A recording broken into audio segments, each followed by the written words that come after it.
Hi everyone, I'm Matt Gash with SoundersFC.com here in Bridgeview, Illinois at Toyota Park, where the Sounders got out to a fast start against the Chicago Fire, but with great play from both goalkeepers, they finished with a scoreless draw. You know, I thought we did a good job defensively. Casey had to come up with some big saves, and like that middle 15-minute period in the first half.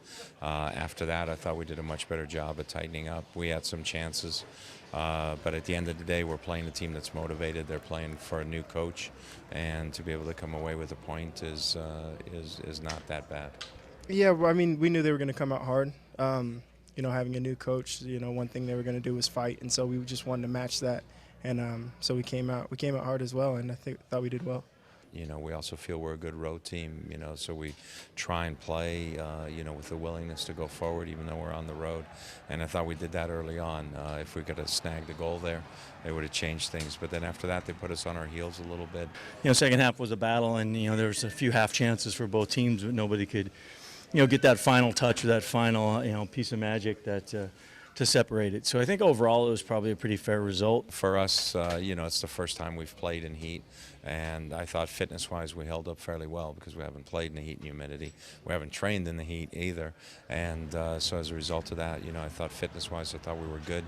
I thought even at the end of the game, I thought, besides Montero's chance, which I don't know if that was a foul, we also had Roger was in.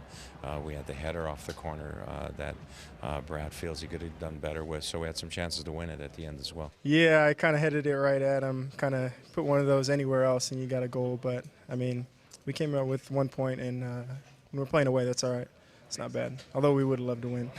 Sean's obviously a good goalkeeper. He's a good young kid that's coming up, and as he continues to learn, and he has a bright future. So credit. Like I said, he made a great save on Lamar early on to keep it at 0, and then like I said, then they put us under a little pressure. But all credit to him. Like I said, he made the couple saves he needed to make. I mean, even in the first half, right at the beginning, I was kind of excited, had a lot of adrenaline, and I kind of hit a wall. But then towards the end of the half, I really felt my second wind, and then in the second half, kind of the same thing. That's just something I have to adjust to.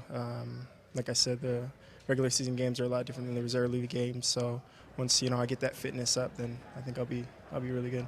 I think as he grows in confidence, there were times where he was 1v1 on the edge of the 18-yard box where, confident-wise, or a guy like Steve Zakawani would have probably, dribbled a guy 1v1. And I think as Lamar's confidence grows, he's going to find himself the ability to do that as well. Sounders forced Chicago goalkeeper Sean Johnson into 3 early saves, but Casey Keller was equal to the task. He finished with 5 on the evening for his 4th clean sheet of the season. I got a good jump on it. I kind of lost it a little bit, and I thought the only place it could go is there. And so I kind of, I don't want to say I took a gamble, but I had a pretty good idea where it was going to go. And like I said, I got a good jump, and just fortunate enough the ball was somewhere where I could reach it. It's always huge, when your goalkeeper comes up with big saves for you. Sean John made a couple of big saves for them, early on that kept them in the game. And then, Casey comes up with the 2 big saves for us. So, that's what goalkeepers are paid to do. If nobody made a mistake, they'd never have any saves to make. But they were both, I thought both goalkeepers were very good tonight. Sounders moved to 5-4-6 on the season. They'll return home on Saturday to Quest Field to face the Vancouver Whitecaps in the next leg of the Cascadia Cup Derby. From Toyota Park in Bridgeview, Illinois, I'm Matt Gash with SoundersFC.com.